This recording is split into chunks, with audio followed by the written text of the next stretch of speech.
সুদর্শক আসসালামু আলাইকুম। আশা করি আল্লাহর রহমতে সবাই ভালো আছেন।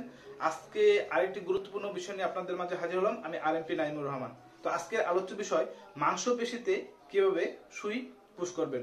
তো এই বিষয়ে পুরো ভিডিওটি জুড়ে বিস্তারিত আলোচনা হবে। তো চলুন দেরি না করে ভিডিওটি শুরু করা যাক।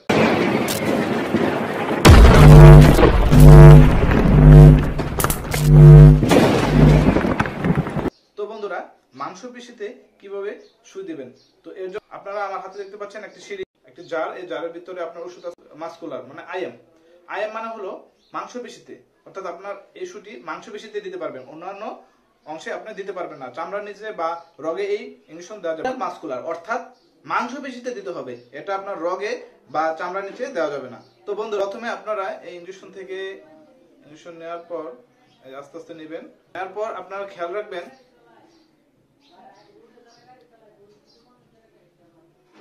এই ভিতরে আপনারা দেখতে পাচ্ছেন এই হাওয়াটা বিন্দু পরিমাণও যাতে না থাকে, এদিকে খেয়াল করবেন। এই যে আমি উপর দিয়ে দেখছেন, আমি বেশিটুকু ফালিয়ে দিচ্ছি, একটু পরিমাণও যাতে হাওয়া না থাকে। যদি হাওয়া থাকে তাহলে রোগী এরকম আছে, রোগী মারাও যেতে পারে। তো খুব সাবধানে আপনারা এই হাওয়াগুলো বের করে দিবেন। বের করে দেওয়ার পর আপনারা মাংসপেশিতে সুই দিবেন। তো আমি পুরো প্র্যাকটিক্যাল ভাবে আপনাদের দেখিয়ে দিব। তো বাইশটা দিকে আসো।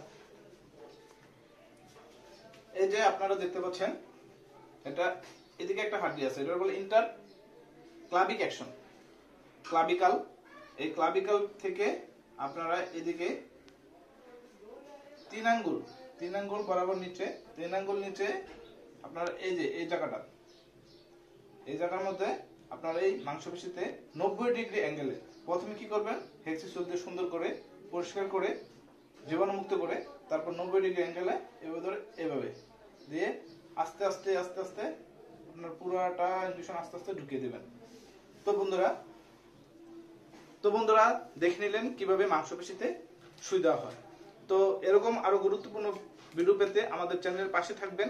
পাশাপাশি চ্যানেলটিকে লাইক করতে এবং কমেন্ট করতে ভুলবেন না। আরো এরকম গুরুত্বপূর্ণ বিষয় নিয়ে আপনাদের মাঝে হাজির হব। তো বন্ধুরা, আমাদের এই চ্যানেলটিতে দেখতে থাকেন। আরো গুরুত্বপূর্ণ বিষয় নিয়ে আপনাদের মাঝে আলোচনা করব। তো আজকের মতো এখানে বিদায় নিলাম। ভালো থাকবেন। বরাবরের মতো যে কথাটি আমি বারবার বলে থাকি, সকল ওষুধ শিশুদের নাগালে বাইরে রাখবেন। ভালো থাকবেন। আসসালামু আলাইকুম।